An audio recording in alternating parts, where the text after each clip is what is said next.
Sakayoto. Tokyo Sakayoto?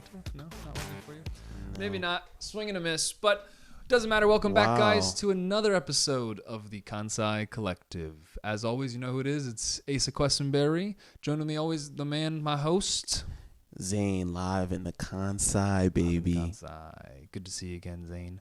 So we're excited. Recently, we're getting out. We're getting different types of videos for you guys. Yes. We're trying to switch it up, bring you things that are a little bit different than this static kind of setting we have here, like in a little studio. But with time, bear with us. It's all only up from here. We're hoping to get a little more interesting studio situation set up, get out and about, show you some different things going on. But yeah, we got a lot in stores for you guys. You guys just keep giving us feedback. Let us know. Let us know what we're doing right, doing wrong. We're definitely going to go out there. Right now, we're just messing around in Osaka, but Kansai is much bigger than Osaka. As we said, yes. We definitely want to hit Kyoto.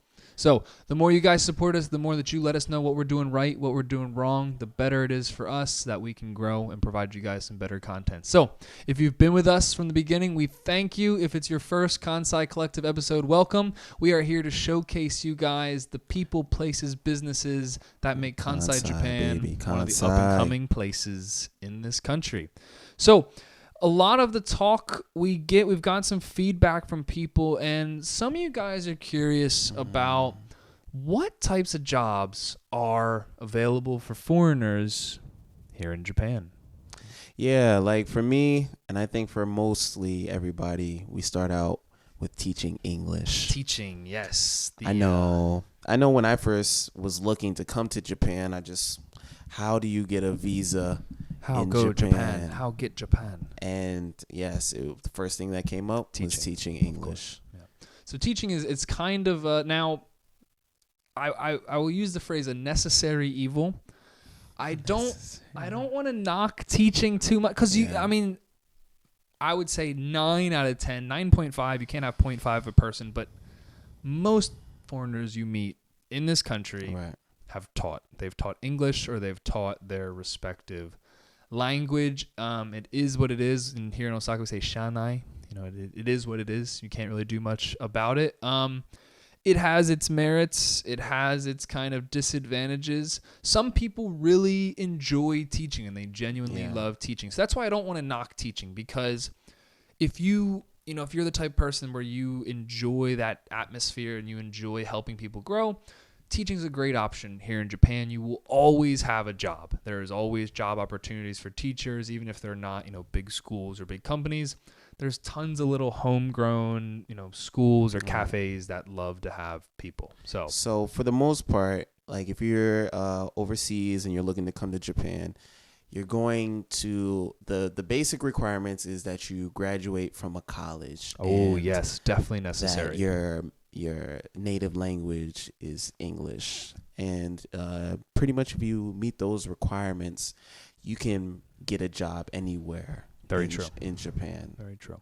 I will say, right, if you want to go to the countryside, there's going to be less opportunities. Of course. But if you come to, Osaka, more urban areas, there's definitely a lot more opportunities for you. Yes. So it's, and again, people go back and forth, is university necessary these days or not? But coming to Japan, 100%. Yeah. You cannot get a visa to Japan without a university degree. Or we can say too, they have those like teaching certificates. The TEFL certificates can help a bit without a doubt. Yeah. So if you didn't go to school, don't worry. You still have a chance to come to Japan as far as teaching goes. But definitely either college or this teaching certificate will be a big boon. It'll help you for sure. And the cool thing with the degrees is, they don't. If you're an engineer, if you're a teaching degree, if you studied theater, it does not matter. They just want to see a reputable academic situation or institution that you came from. So, I have a degree that was completely irrelevant to teaching. So it doesn't. I studied interdisciplinary studies with a focus on architecture and urban planning. Ooh. I like cities. Cities are my my jam. But it has nothing to do with teaching. It has zero to do with teaching. If you don't have a degree, as we said, don't throw away your dreams of coming to Japan. A TEFL certificate or any type of teaching certificate with experience. Japan will want 100% to see that you have teaching experience.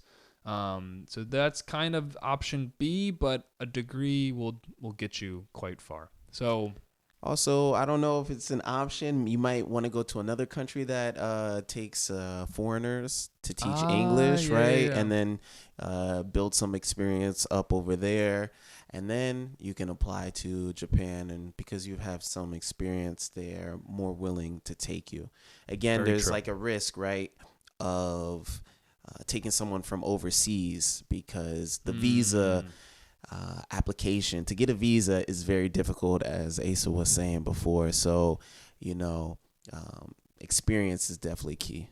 What's interesting is actually for businesses, they're tied to the visas they offer. So it's a very much like a personal vouch for you where, if you get a visa from a company and you do something illegal or improper, a lot of that kind of blame falls on the company that brought you into Japan. So it's a tedious process. There's not really a way around it. Other than teaching, I do know a few people that have come here for engineering degrees, but they typically were hired by a foreign company and moved, like a foreign company. So, for example, Universal Studios. There's a good group of foreigners here that work for Universal. They were with Universal before, and then either through that company, whether their choice or request, they were transferred to Japan.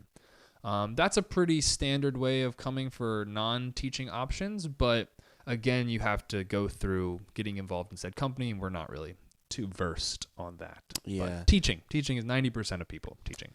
And yeah, like you were saying, man, there's good and bad things. I always say for people who come to Japan in general, you make your experience. Oh, 100%. Yeah. And as far as teaching goes, you will definitely influence children's lives in a positive way. And a lot of, especially in the countryside, they don't have much foreign influence. So you might be the first. You might be Mr. Gaijin or Mrs. Gaijin out in the countryside. Yeah, right. You might be the first foreigner that they see. So I remember when I first came here, I always tried to keep like a high standard because, Now look at him. Look what he's done to himself. How could... Right, because they're looking at you, and then they're going to determine like, oh, that's what foreigners are like. People you are know like, what I'm saying? So you have a big responsibility to not give a bad image for foreigners in Japan. There's plenty of foreigners here. I'm looking at you. You know who you are out there that just give foreigners a horrible reputation. Stop it, Dame. Don't do that. You're making it harder for all of us. So you come here. Keep yourself to a higher standard for sure. People, you will, get used to people looking at you because you will stick out without a doubt. So as far as teaching, right, you go to the countryside, less opportunities, but you will make a better community. And I think for me, I started out in the countryside. If you want to learn Japanese, definitely you want to go to the countryside. But you don't really have a choice in that matter, right? I mean, you're like out in the countryside, there's no English. I mean, like in the big city centers, like you can get by without Japanese, but you get out into, Inaka, out in that country, there's no English. Yes, that's a fact. But if you come to, the more urban areas like Osaka, right? You're going to find more of a community of foreigners. You're also going to be able to get certain type of products that you're definitely not going to be able to get in the countryside, But now we're getting sidetracked. Products, we got jobs. Right. Jobs. Right. So when you come here to teach, two kind of paths for that. You're either going to work for a school or an eikaiwa. And an eikaiwa is essentially a language academy. These are businesses that offer language services. So you're not working for a school system.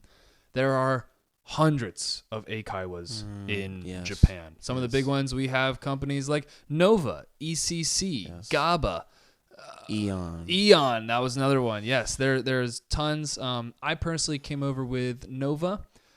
There's a lot of Nova slander and Nova hate on the internet. Don't get me wrong, it can be frustrating, but I'm actually quite grateful to Nova. Nova paid for my flight to the country, found me an apartment before I got here, and they set up my visa without me having to have set foot in Japan. So in terms of getting to the country, really, really smooth. The work situation, the teaching isn't bad. I think my negative knock on that business would just be like some of the corporate nonsense that doesn't make any sense, that you're just forced to deal. Office pettiness kind of can bog down the experience. But it was flexible enough for me with schedules to the point where I could set up a business for myself while working and teaching for my first chunk of time in Japan. Yeah, so Ace is he's like the black sheep, man. Not too many people can do what he did. But you can do it if commit to it. You definitely can do it. But I'll say we just named the big companies, right? So you could start out with big companies, but I actually started out with a smaller company. So with bigger Hyogo, like with bigger companies, there probably is going to be very routine. They're going to take care of everything pretty much for you. Taxes, apartment, transit. But even the class, everything is very structured. Everything is, very neatly structured because, it's a business. They're trying to pump as many people through as possible, right? But I would say the benefit of the smaller schools is that you're going to be working with the manager, the person who owns this, have a bit more say in what's kind of happening. Exactly. And have more creativity you can apply to your lessons. But the big schools, on the other hand, more structured. You don't have to really worry about anything. No, I mean, I did, just for retrospect, I'm not a teacher. I mean, I think my job that I was at, and a lot of eikaiwas, it doesn't come down to if you're a teacher or not. It comes down to your social skills. It comes down to, can you have a conversation with, most of the time, a stranger for 40 minutes, for an hour, knowing that stranger can't speak your language, and making it comfortable enough for them to enjoy themselves and take something away. Very, very rarely, a lot of times actually at Nova, because there's no lesson planning. They have a textbook with their lessons in it, and they teach you how to teach their lessons. A lot of times teachers, I have a linguistics degree. Like, oh, that's great. They'd come and they'd really struggle because they wanted, change up their method, and they didn't like how it's teaching. They thought they should be teaching differently, but none of it matters. To me, it was all the people that were really good and really weren't, or really bad, were the ones that had a personable or had some kind of social skills to talk to people. Can you talk, right? So talking is important. So smaller schools, there's benefits. You're going to be more hands-on. You're going to have I think you're also going to build a much deeper relationship with your staff. Definitely.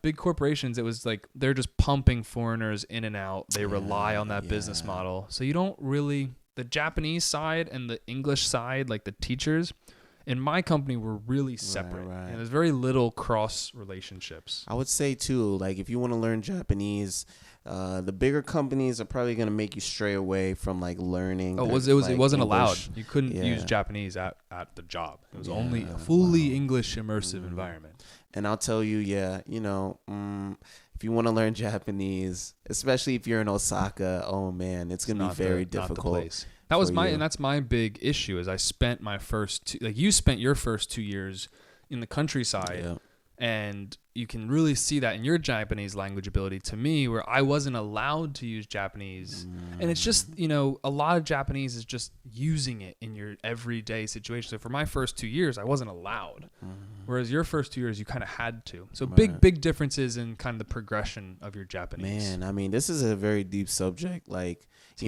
you have eikaiwa, right?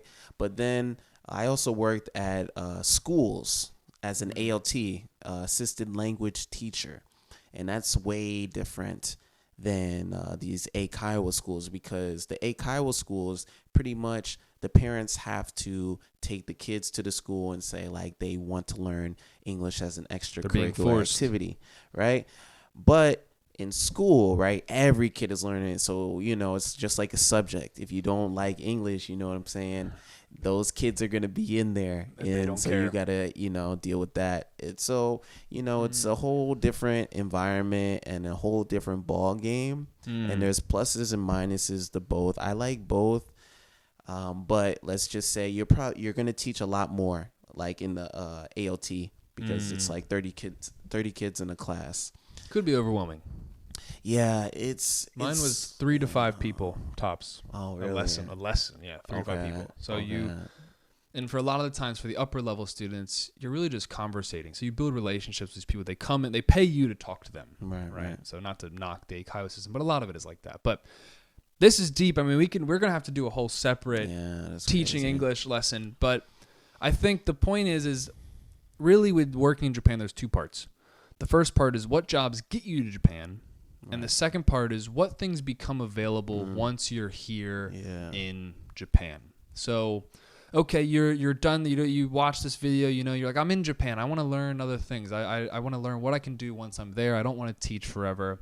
Well, then lots of different things open up, and it's all about how you approach them, right? Yeah, man. Like, this guy's being a little too humble over here on the Kansai. I know, but we've talked about. I'm talking about other situations. We could talk about. Yes, you can start a business. It's possible. I'll do a separate episode if you want me to. Leave some comments. How did you get your business set up? But we're talking about options, man. Not options for the person. I know they don't want to start a business. They just want to work in Japan, but they don't want to teach. What's available? A good option that we both are in. Modeling. Oh yes. If you got a good looking face, you feel me? They're always looking. Or a not good looking face. I know a guy. He's like morbidly obese, and because he fits a role. Okay. I did a job with him recently on a set, and he was the European king for this TV show. Okay. I was recommended to model very quickly here because apparently everyone can be a model. In Japan. I'm not a model, but in Japan, I'm a model. You better believe it. But it's like, you don't have to be a model. There's so many jobs where, media and TV in Japan, they want a foreign image, right? So, I've done jobs where like, hey, we want a white guy to hold this cup of coffee in the background. I will be that white guy. So there's tons of options. And it's not limited to just like, you don't have to be this super model, right? I mean, you fit. You're already in a niche when you're a foreigner here. So if you maybe not confident in your looks, that doesn't mean you can't do it. There's definitely opportunities across the board, but just don't turn up your nose at those opportunities when they come across you. Yeah, I'm sure once you get settled in, you'll find some other foreigners, and they'll definitely refer you to get to start modeling. Yep. Without a doubt. Definitely a possibility. So modeling's an option. I recommend for other options in Japan, really put effort into building a community of Japanese friends. It's difficult. It's really, really difficult, but Japan is a connections country. And you will get plugged into so many more jobs you could imagine by having just a base of Japanese friends. So why don't you talk about your recent art thing, right? Because I mean, that basically came from your Japanese connections, right? I mean, getting plugged into your art project. You didn't find that in a job posting, right? Yeah. Basically, I actually from modeling, my company that I work for now, they chose me to be in one of their photo shoots, and I actually started to talk to the guy of the company.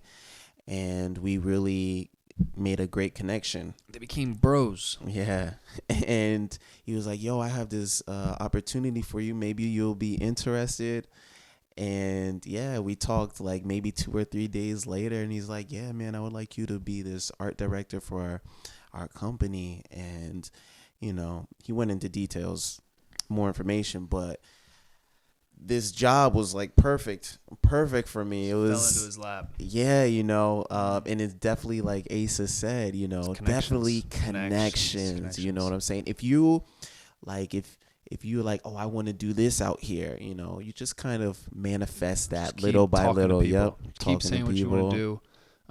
The connections are deep, though. I mean, it is like one thing I've learned with doing business for my company is like traditional marketing and sales really miss the mark here in Japan because it's not about that. It's about relationships and building connections with people and trust. So I find, people that really succeed out here in their time in Japan are the ones that were really open to just meeting people and meeting different types of people. You don't have to be this extroverted, super social butterfly, but you got to be open to different social situations.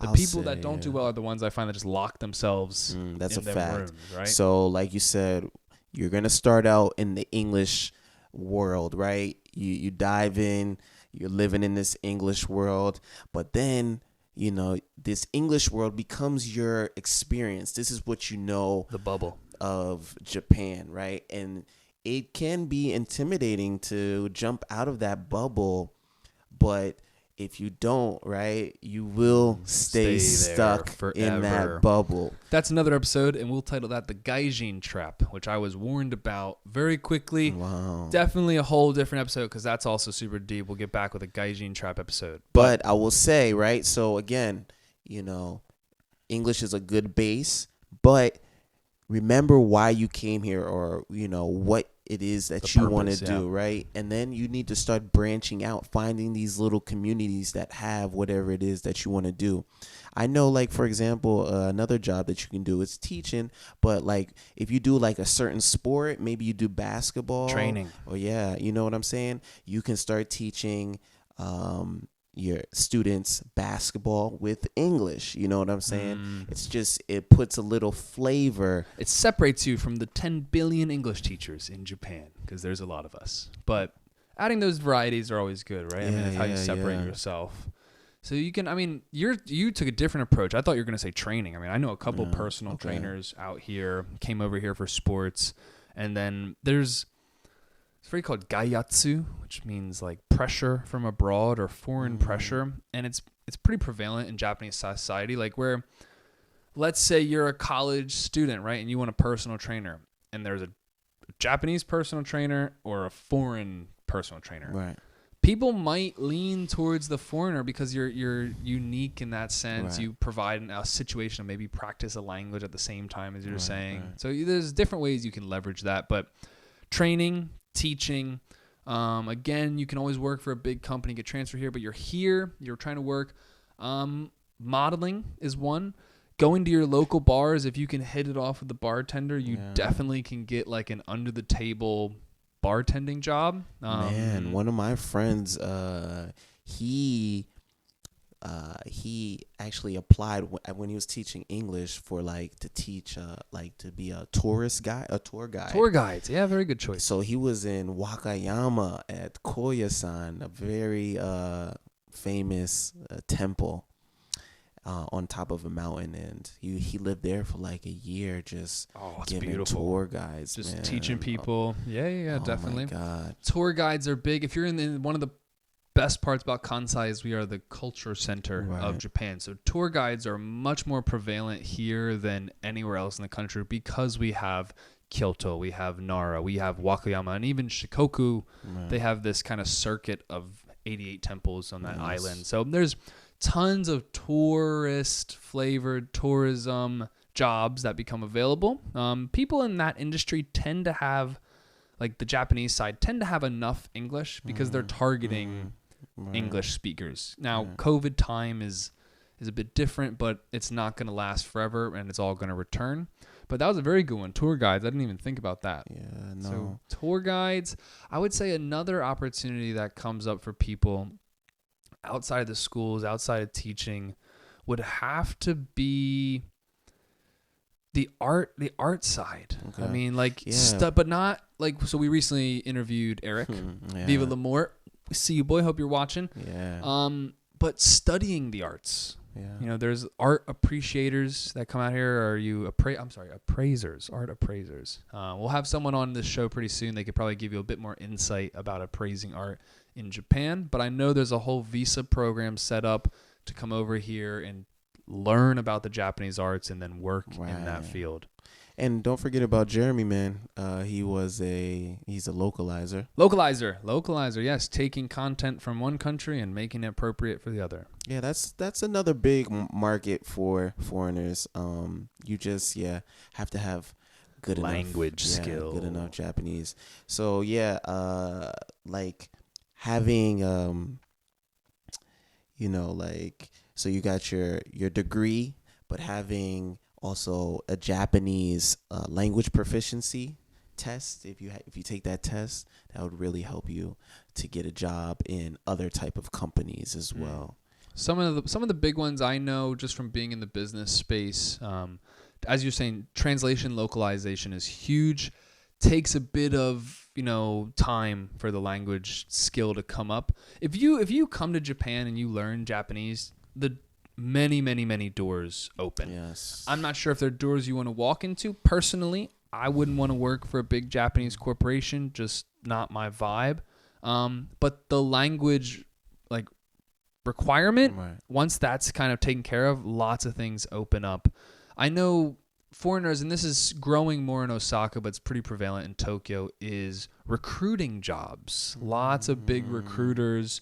They want English speakers in that. A lot of times they're recruiting from overseas to come to work in Japan. Recruiting is big. And then, the bread and butter translators. People working for translators is definitely a big one. It's interesting. Yeah, I never really told anybody about this, but I used to work for a clothing company. It's called Soso in Japan? Yeah. I didn't even know this is the news. Yeah, in Kyoto.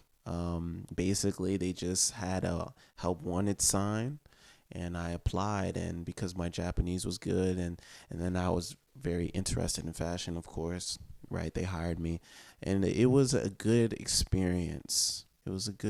So jobs are definitely out there. I'll say in the more urban side, of course, you're just going to have a lot more opportunity to, finding these various jobs. I know I've seen a couple of foreigners that did the UPS, the delivery trucks. Delivery people. Yeah. Wow. Yeah. Those guys they use bikes here. They bike around with just hundreds of kilograms of packages, but impressive. Very impressive. Yeah, man. So jobs are definitely available, but definitely diving in with the English. You got to get here. You got to get here bet. First. Yeah, you can't do anything. Best bet.